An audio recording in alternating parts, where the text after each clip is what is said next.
Welcome back to the show. If you're new here, thanks for your subscribe. If you're a crew here, let's continue with the ride. Do remember, sharing is daring to wake a person up out of the matrix. So share this content with those you'd love to see on the other side of this simulation. Now you know I love it when you hit the like button.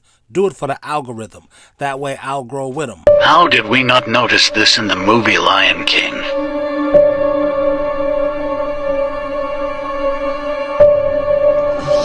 For me, it is a deep, personal loss.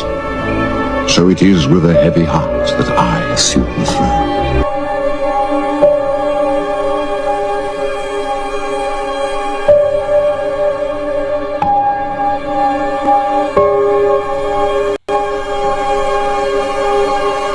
For me, it is a deep, personal tragedy.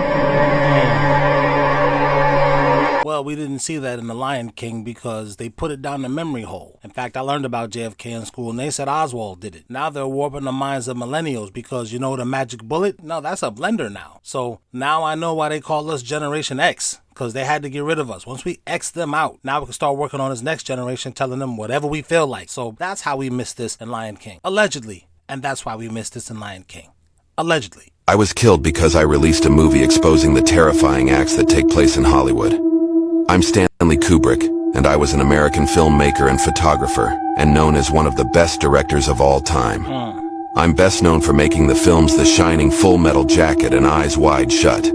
Eyes Wide Shut was my last film before I mysteriously passed away from a heart attack in 1999. I passed away before my movie, Eyes Wide Shut, was released to the public, and the film company cut out around 30 minutes of my movie, which the public never got to see. Pretty suspicious, right? I'll say, especially when you add in the conspiracy that this guy actually filmed the moon landing.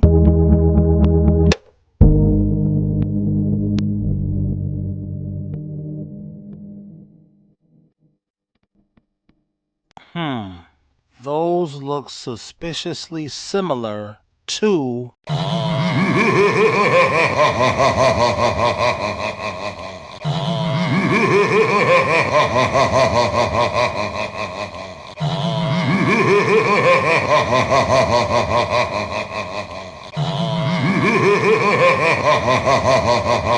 So, I don't know.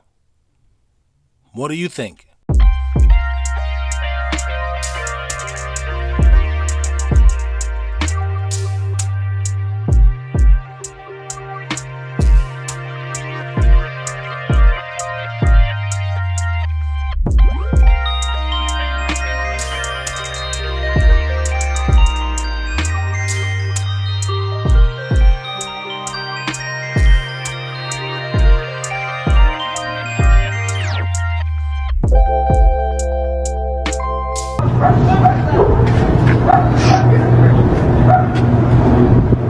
What's going on? Bro, who even knows? It looked like somebody turned the lights on and off. Remember you was a kid? Well, when I was a kid, you used to go...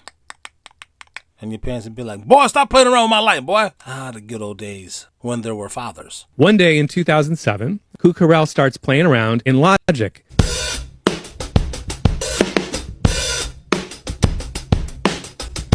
So that's just super cool. An out of the box loop. And it's so recognizable. Yeah. And then in the other room, the dream comes in and he hears what the two guys are doing. And he's like, wait a second. And he has an idea pop in his head. He's like, turn on the mic. So the dream goes to the vocal booth. Apparently he freestyles Under My Umbrella, including the Ella's part from quote unquote, from beginning to end, exactly as you hear it today. And with that, let's listen to the demo. Now that it's raining more than ever, know that we'll still have each other. You can stand under my umbrella. You can stand under my umbrella. La, la, Dude, you heard it here first. The demo for Umbrella featuring The Dream. Man, that sounds so good. And by the way, so complete. And by the way, so demonic. Every woman becomes their mother. That's their tragedy. And no man becomes his. That's his tragedy. Many women, not all of them, spend a lot of their time trying not to end up like their mother. But as they grow older, they always do. Whereas men, not all of them, spend most of their time trying to become their father. They try to live up to their father, and step into his shoes. But they never do, because as they grow older, those shoes become bigger, until it becomes too big, and they realize they'll never be like their fathers. It's their curse. That's the nature of being a parent. You'll love your children far more than you ever loved your parents, and in the recognition that your own children cannot fathom the depth of your love, you come to understand the tragic, unrequited love of your own parents. Put a British accent over it, now it's thought-provoking. Chinese kindergarten.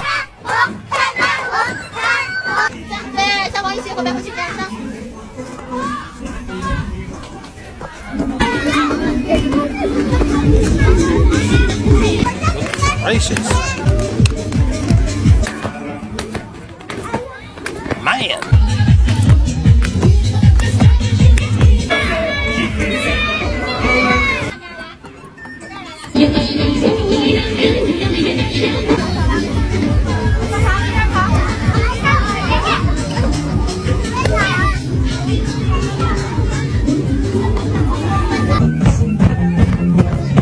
Listen, bro, I used to wonder why Asian women were so thick. They training them from kindergarten. Have you all seen this? A photographer captured this about 12 hours ago. The Statue of Liberty, the torch. And we all know that the Statue of Liberty is not a Statue of Liberty. It wasn't a gift from France. We all know that the Statue of Liberty is a representation of Lucifer. There are plenty of paintings that look just like it. The Colossus of Rhodes looks just like it. There's so many representations, but that is Lucifer. The torch he is holding is the torch because Lucifer is the light bearer. Okay, look at the face on the Statue of Liberty. That's not a woman. That's not a beautiful woman. That is Lucifer. Who said she was beautiful ever? Ben Franklin and them? The beauty standards were much different in the 1500s, apparently. That is a picture of Lucifer, all right? And he's holding that torch. He has chains on his feet. It's representing Lucifer being released from the pits of hell. And look at this photo that was taken 12 hours ago. The lightning struck right there, bang. Isn't that crazy? Lightning striking on Lucifer's torch. That is very symbolic of just a lot that's going on right now. The eclipse is about to happen. Weird things are happening. People are seeing demon faces, demon ears. Lots happening. What is your insurance like? Because your insurance company is going to say, we don't have tarot card girl gone wrong coverage. My white fam? Oh, they already know what's going on. They can't wait to get that 300 rack whop. Just whop. Oh man, the solar eclipse, it burned my skin. Whop, 300 racks. Oh man, this demon possessed my wife. She went crazy. Whop, 150 racks. Some people hustle to be seen, others hustle to disappear comfortably. I always want to disappear comfortably. Low profile's better than no profile. Slow motion's better than no motion. I always wanted to be in the cut. Alright, things are getting weird. For have you ever seen this Easter egg in the Book of Eli? For in the background, you have a poster saying the year is 2024. Now, why is this significant? Well, this movie came out in 2010, and if you don't know the plot, here it is. 30 years after war turned the world into a wasteland, a lone warrior named Eli, Denzel Washington, marches across the ruined landscape carrying hope for humanity's redemption. Only one other man, Gary Oldman, understands the power of what Eli carries, and he is determined to take it for himself.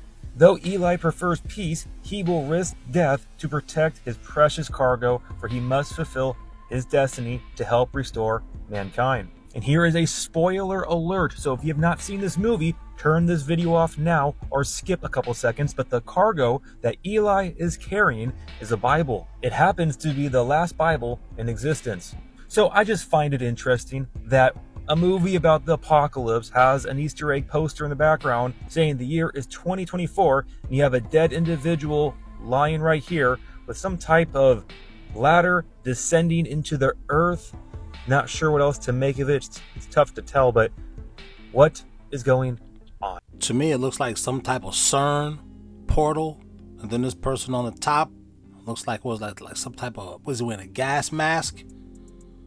And then what is this, a dog? Why does the dog look all sad right here? I don't know, but they put a lot of predictive programming in movies. A lot of Easter eggs to tell you what they're planning, because the world is a stage. Like Shakespeare said, they're revealing to us now that the NFL is a script. It's like, what do you expect? We're living in the last days, man. Like, nothing should surprise you right now. Men are women, women are men. There's minor attracted adults, but still a 20-year-old with a 40-year-old man is somehow creepy. Women are now pedophiles, and it's okay, but she's not a pedophile. She just, nothing should surprise you. Do you realize if that's what I wanted to do to you, all I have to do in the state of Alabama is go and take out a warrant? You would be arrested. For what? Huh? For what? Family violence. You would be arrested. You would have to go to court. Your job would be notified. And you would be pending a family domestic violence case until you go to court, hire an attorney, and plead your case.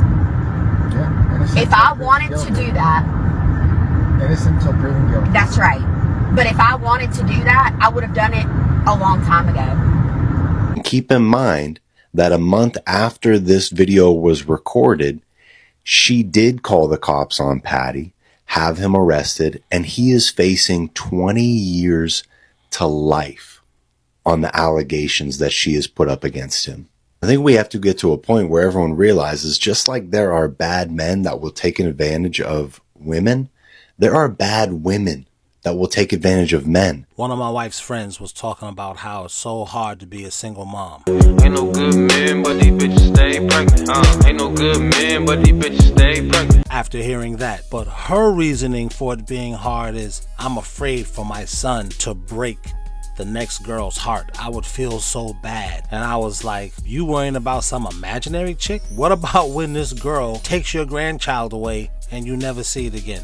What about when she takes your son away, sends him to jail in this type of situation right here? What about that? She just started chuckling. I had to get out of the room because these girls are weird. Gotta protect yourself, man. That's why you need a lawyer. Just put them on retainer for weird stuff like this. And the court system is set up to allow them to do that in extreme ways. In ways where the man is not innocent until proven guilty. He is guilty. And everything in his life, his reputation, his career, his job, his children, his family, everything will be destroyed. Even after he proves himself innocent. Because that's the thing with guys. Once people put the pedophile label on you, it's like you can't get rid of it. It's like when people put the crackhead label on you. People won't even see you any other way except for you smoke crack now. So just like the only thing a woman has is her reputation, men, we got other stuff besides our reputation. That's a blessing, but you don't need your reputation being damaged. Again, this is why you need an attorney on retainer. It's just what I believe. It's just my opinion. Do what you want to do, fella, but understand the time in history we're living in. Demons are possessing these beautiful women. Here, let's take a look at this girl, see what she look like. She cute. That's the thing, fellas. They're all cute. They're all gorgeous. They're all beautiful. It's a demon in her, dude. Whether you religious or not, atheism or not, because atheists still be seeing stuff that they can't explain. Like, I don't know why that thing was floating in the air, but please stop the cap. It's a spiritual war that we're in, period. This woman has a demon inside her, and the demon don't like you. There are no friendly demons. They don't like us. They got kicked out of heaven, and they're mad because you got a chance. Even though, like Christians say, you're born in sin, you still got a chance to get to the paradise. These demons, their hatred for man is so extreme that they don't care that they're going to be in eternal fire. As long as you go too. A lot of times people ask me, do you represent people if they're actually guilty? Every day. But that's where people miss the point. The goal of a lawyer is a couple things. Number one, sometimes to mitigate the circumstances. That means instead of the client doing a year in county jail, they do 30 days. Or sometimes instead of going on probation for 2 years, they pay a fine and pay restitution, pay the victim back up front. Many times the lawyer is there to navigate the client through the difficult maze of the criminal justice system, even though they're guilty. There are many circumstances where the person committed the crime and there is a good legal basis to defend the case. Sometimes a person suffers from a mental illness. Sometimes they're possessed by a demon and they want to see your eternal destruction. Sometimes they're addicted to a drug where you can help them get the help for that and counseling so that you've solved their life problem. But every person is guilty is entitled to the presumption of innocence and also the government to prove them guilty beyond and to the exclusion of any reasonable doubt. So let's review. This woman, as nice looking as she is, and using a relationship with her, how's that song go from The Color Purple?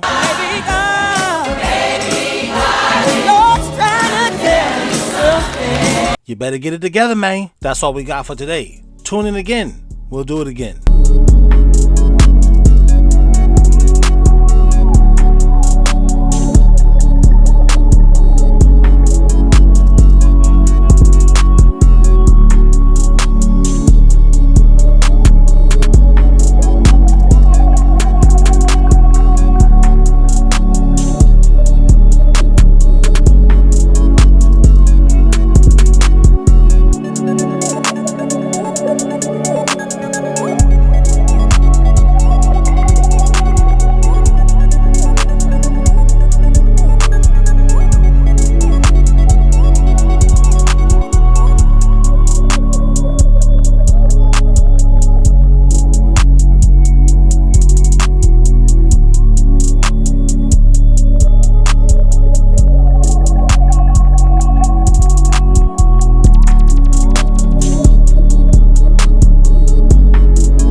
Let's stop sleeping on the term homemaker, because a house is not a home. A cave could be your house. Jail is your house. Absolutely. But when your woman turns it into a home, men, we don't really know how to make a house a home. We just live there, which is why David Chappelle has the joke that men, we would just live in a cardboard box if you would let us. Being able to You know what's so crazy you said that? I think almost all of my boyfriends in the past started off living in a cardboard box. Like when I met them, their living conditions, I would be like, y'all live like this? This is okay to you? Where's your couch? Yeah. What? A lot you of ain't us got no do. dishes in here? Yeah, us young bachelors, 20, Where the forks 21. and spoons at, nigga? Absolutely. We getting takeout all the time. Right? We in and out of the house. We hustlers, whether it be legal or illegal. Nigga, you ain't got no hampers? We don't got no hand soap. What is happening in this house? We don't have these little things that spend your women money just. on, bro? It's almost like a woman comes along with that stuff. She gets you the little hand towels. Yeah, because we need comfort. So we're like, I can't dwell with you in here with no goddamn sheets on the bed, sir. Right, man. Let's keep it 100. We're rugged. We can't just have like this is comfortable enough. Y'all camping inside the building. Yeah, you're built to be comfortable enough. Yeah. And each guy's level of comfortable enough is lower or a little bit higher. It's like you can deal with what you can deal with. But it's like women, they can't deal with our level of comfort as men. So they turn your apartment, they turn your house into a home. And someone has kind of made these women feel some kind of way about that superpower. Yeah, that's what I'm saying. Society has done that. It's brainwashed us women into thinking the very fundamental, basic woman nature is to be in a comfortable, nice environment. Right. They'll make it seem like you're enslaved by this man because you're cleaning your own house, you're folding laundry in your own house, doing dishes in your own house. You live there. Of course you're supposed to do that stuff. I don't think it's that these girls aren't homemakers. I think these girls are lazy. They don't want to have to do that. Yeah, I'm going to do laundry when I get around to it, when I feel like it. Yeah, which is why you run into these single women with a bunch of kids and the whole house is just messy. A hot mess. Everybody eating chicken nuggets from McDonald's for dinner every damn night. That's a lot of these situations. And why should you be in that situation like that? But she's not too lazy to go get her nails did. And she's not too lazy to sew Chinese people hair up in her head. Oh, no, it's a lot of organization for that. There's organization for that. It's a schedule, it's a plan. Yeah, she doing research online, making sure she get all the facts. Wow, ain't that something? Taking notes, writing reviews, doing all kinds of acrobatics for that stuff. Ridiculous. She know how to coordinate getting on a plane. To go get a BBL. Yeah. But she don't know how to make instant rice. You think I'm your slave? You got an arm, you got a leg, you do it. It's not like I'm only wanting you to do it because me. And when I'm not here, you don't do that, bitch. You don't do it for your kids. That's why they eat a bunch of chocolate chip cookies, breakfast, lunch, and dinner. House ain't cleaned. You, as a human being, are dysfunctional, bitch. But these same girls will try to shame other women who identify as, now they hashtagged it, trad wife. But it's not a hashtag. That's just normal being a woman, being a wife. Get married and have kids. You know what I'm saying? That's just the norm. It's like, don't shame me because I'm a normal bitch and you's a weird bitch. That's all Get the fuck out of here. All right, this is this audience. This is these guys. They like this gangster. They think this life is immaculate. How do you know this is going to be some gangster stuff? He looks like a businessman. Maybe he has a business proposal for him. You see, the business proposal is shut the fuck up and you'll still be able to live. Don't make those kind of assumptions. Come on. Okay, we'll see. It could be, but this is some very inner city. He could be asking him his opinion about something. This attitude within the inner city is like what you have to have with everybody except for your mom. I want you to back the fuck off Beansy. I did. Then I put it in drive. Oh, you think this is funny? Look, that oh, you think this is funny? And you could even talk to your mom like that if that bitch get out of line. He may have misunderstood something he said. Maybe he didn't mean it as a joke, and he's misunderstanding him. So there's a better way to talk. There's a better way to do that. And within the black community, it's like either you understand this is what we do, or we're gonna eat you alive. That guy might never walk again. Did you know that? Maybe he's just being straightforward, so they don't have any miscommunications in the future. And for what? Because he didn't dope you enough? Because he didn't visit you in the can? When's the last time you visited anybody in the can, Richie? When's the last time you gave a fuck about anybody or Richie April? Do you remember one thing this you better hear? Oh, it was a rhetorical You want to talk with this old school bullshit about the rules? Well, here's a rule you might remember. I'm the motherfucking one who calls the shots. Right, and that's why he's quiet, not because he's really listening. It's like, this guy could kill me right now. And that is why, hear me out, in Goodfellas, the most famous scene is the funny house scene. Because that was supposed to show you how quickly the tables could turn in that environment. We all laughing, and immediately it turns to murder. Luckily, that was his friend, and he was like, wouldn't he have been snitching, y'all? It's a big joke. But had he not have said, Tony, get the fuck out of here, man, with that, it could have turned into murder. That's like, man, you got to always be ready for something like that within that. It's like that within the black community, because we could all be laughing, but it could just switch to a fight. You know what I'm saying? What'd you say about my moms? I ain't really say. You started snapping on my shirt. I thought all snaps was okay. Well, you can't talk about my moms. Nigga, how I'm supposed to know that? You just said my mother's so black, she looks like a Shadow's tattoo. Shadows. Damn, nigga. Well, that's what it is. Is that a thing? It's the laughter. The Shadows tattoo. He snapped on me about my mom. I need one of those. Saying she was so black, she looked like a pack of soy sauce. And his joke was funny, but then my joke back to him hit home. I said, "Aw, nigga, that's why you like when your daddy be touching you, nigga. You be like, oh my dad, I gotta hurry up and get home, guys." You cannot say that. Right? See how heavy that look. What? What you say? What? Oh my god! Nigga, I'll fuck you up. Home, Why? Why you gotta fuck me up now? I thought we was joking. I That's thought it was, fucked up.